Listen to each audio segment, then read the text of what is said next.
We end today's show in Colombia, where the massacre of 5 indigenous leaders in the southwestern region of Cauca Tuesday has sent shockwaves through Colombia. The massacre unfolded when a group of men in a black vehicle reportedly opened fire on a convoy of indigenous guards in Tacueyó, according to the Association of Indigenous Councils of Northern Cauca. The men also fired an ambulance tending to those who were injured in the attack. Among the victims was Cristina Bautista, the chief of the semi-autonomous indigenous reservation of Nasa Tacueyó. 4 of the community's unarmed guards were also killed, while 6 others were wounded. On Monday night, just hours before being murdered, Cristina Bautista sent an alarming audio recording to some of her WhatsApp contacts. We are in the checkpoint at the headquarters, and a black van just drove by. The men started shooting. Thank God no one was wounded, but we are on high alert because there is activity here at the shelter. Colombian President Ivan Duque vowed Wednesday to deploy 2,500 troops to the region. He blamed dissidents of the FARC guerrilla rebel group who opposed the country's peace accords, but police have made no arrests and no suspects have been named in the massacre. Since the signing of the peace accords in 2016, at least 700 social leaders have been murdered in Colombia, according to the Institute for Development and Peace Studies, with Afro-Colombian and Indigenous activists at the forefront of the targeting. Well, for more, we're joined by Mario Murillo, Vice Dean of the School of Communications at Hofstra University, award-winning journalist who's extensively reported on Colombia and the region of Cauca. Mario, welcome back to Democracy Now! I went to see you lead a discussion yesterday at New York University. The mourning of people, not only in Colombia, but, I mean, Cristina Bautista was just recently here in the United States, a leader in the indigenous community and resistance. Can you talk about what you understand took place? It's good to know, and I appreciate you doing this. This is shocking, talking to the community. In fact, all day yesterday, being in touch with folks on the ground in Tacueyó and other parts of Cauca. There's shock, there's fear, there's a sense of immobilization, and that's exactly the strategy, is to do precisely that against the indigenous movement. It's shocking, but it's not new. And as you pointed out, over 700 people killed, indigenous and other social movement leaders killed.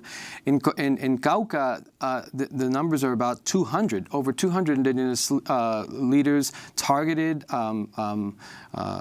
threatened. The Ombudsman Office, the Colombian government itself, says from 2016 to 2019, over 1,300 cases of threats, of cases of torture, and I think 40 in the past year, indigenous leaders themselves in Cauca killed directly. And we've been seeing it one by one, but now suddenly we see this massacre the other day, and now people are paying attention to it. But it's been going on consistently pretty much over the last 3 years. And really for the last 10 years, it's been going on as the coca cultivation continues to escalate in that area, and Cauca being such a strategic location for the coca groups, the traffickers who are trying to ship it out and get it out of the country. And as you understand and try to reconstruct, as you communicate with people from that region, what took place? Well, what's happening there is really a battle of territory, and it's really, once again, the indigenous communities who for years, for decades, have been struggling to control their sacred territory and do it through peaceful means, through the autonomy, the indigenous autonomy and authority that they have.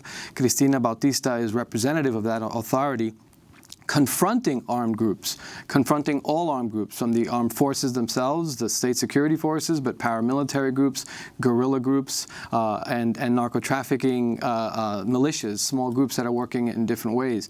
We were talking last night with the former president of the CREEC, the Indigenous Regional Council of Cauca, who's here in New York, Jesus Avirama, and he pointed out that the big difference now than what was going on 30, 20 years ago is that in the past there was a clear definition as to who was who.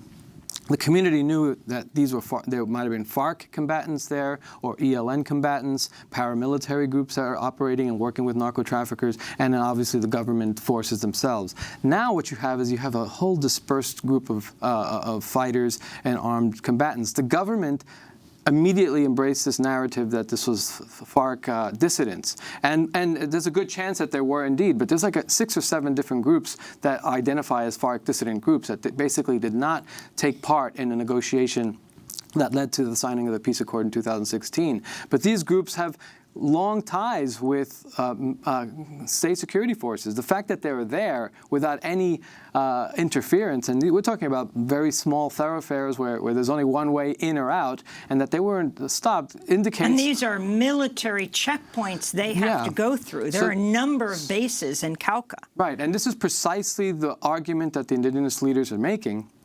And when the armed forces announced that they were going to send troops there and they were going to militarize that with cooperation of the indigenous leadership, the indigenous movement immediately pointed out, no, wait a minute. We're not asking for any military intervention because they're in many ways the ones who are killing us. And there are plenty of reports. Even 2 days before this particular massacre, there was a report of an indigenous leader in Corinto that was of an indigenous organizer activist who was killed and tortured by military forces. And then the military itself made the argument that this was a combatant who died in combat. And all the evidence shows that this was just another common person there. I want to go to an indigenous activist who was in close touch with Cristina.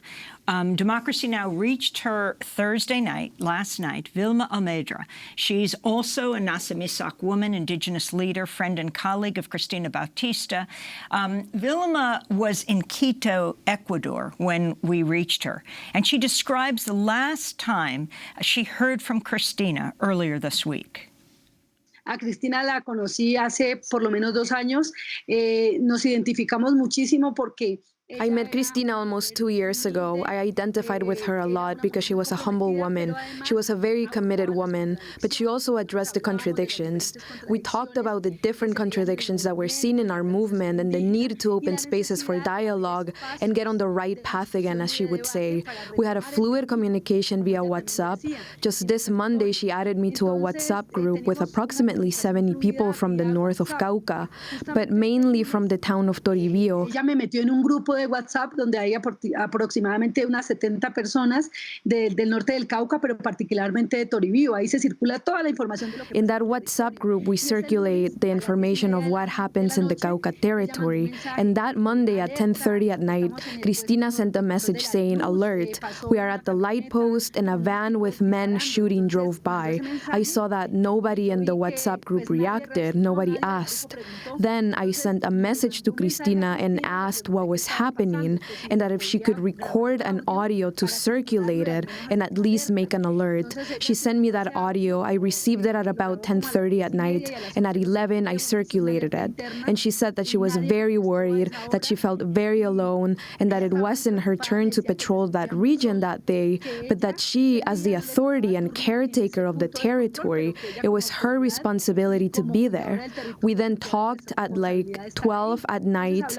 The next day, as I am here in Ecuador, I am not in Colombia, we had commitments and we left, and I did not talk to her that morning. And in the afternoon, I heard the terrible news of the massacre, and right now we just heard a report that another massacre has occurred in Corinto. Acaban de informar que ha ocurrido otra masacre en Corinto. And Vilma Almendra then went on to share her message with an American audience, which for decades has funded the so-called war on drugs in Colombia and currently backs the government of the right-wing President Ivan Duque. As a woman, Nasa Misak, I would ask the people, the processes, and the movements to understand that what is happening in Colombia, the war they are inflicting upon us, is precisely to guarantee the reproduction of the patriarchal, colonial, and capitalist system to accumulate wealth there in the United States. Who is profiting with this blood, with death, with displacement, with the destruction of our autonomy here? Understand that we are being subjected to war to guarantee the preservation of a system that not only exists in Colombia, but in different parts of the world, and that the challenge we have as peoples and movements is to try to see beyond this state that inflicts war. We need to self-organize, defend ourselves autonomously, and have autonomous resistance beyond the institution, which is the one that is killing us. That's again Vilma Almendra, a Nasa Misak woman, indigenous leader from Cauca, remembering her friend. Special thanks to Democracy Now!'s Maria Terracena. Mario Murillo, you're a Colombian-American journalist, have worked so hard on the issue of Colombia for decades. There is the enormous repression and there's the resistance. What is being resisted? I think that's really the threat that the indigenous movement represents to the powers that be and the armed groups. The authority that they pose and that they present in terms of protecting the territory, in terms of defending the land. We're talking a green movement. They're in Colombia, the original green movement. They're using their constitutional authority to protect the land and confronting actors who are taking advantage from extractive industries throughout the country, illegal mining in Cauca and other parts of the country, to the armed groups that are involved in narco-trafficking. All of those are part of the extractive philosophy that the Colombian government, unfortunately, notwithstanding its discourse against drug trafficking, is embracing. The government of Duque, when he talks about coming and sending in troops to Cauca, that's precisely what they're wanting to do: militarize the zone and negate the authority and the right for the indigenous communities to resist those forces. And I think that's really complicated to understand. People ask, why don't they want the military there? The military are part of the problem, and unfortunately the U.S. policy for decades has been driven by military and anti-narcotics, so-called anti-drug war policies that do not take into consideration the rights of the people in terms of their movement and their rights to resist that policy. Well, Mario, of course, we'll continue to follow this. Mario Murillo, award-winning journalist and author, extensively has covered Colombia and specifically Cauca. Among his books, Colombia and the United States: War, Unrest, and Destabilization. And as we wrap up today's show, welcome to the world, Zaya Luz Needham, and congratulations to parents, Nat and Amanda. And that does it for Democracy Now! Democracy Now! Is currently accepting applications for paid 6-month internships here in our New York studio. Learn more and apply at democracynow.org. Democracy Now! Is produced by Mike Burke, Dina Guzder, Nermeen Sheikh, Carla Wills, Libby Rainey, Sam Alkoff, John Hamilton, Robbie Karen, Hani Masood, Sharina Nadura, Tay Maria Studio, and Maria Terracena. I'm Amy Goodman. Thanks so much for joining us.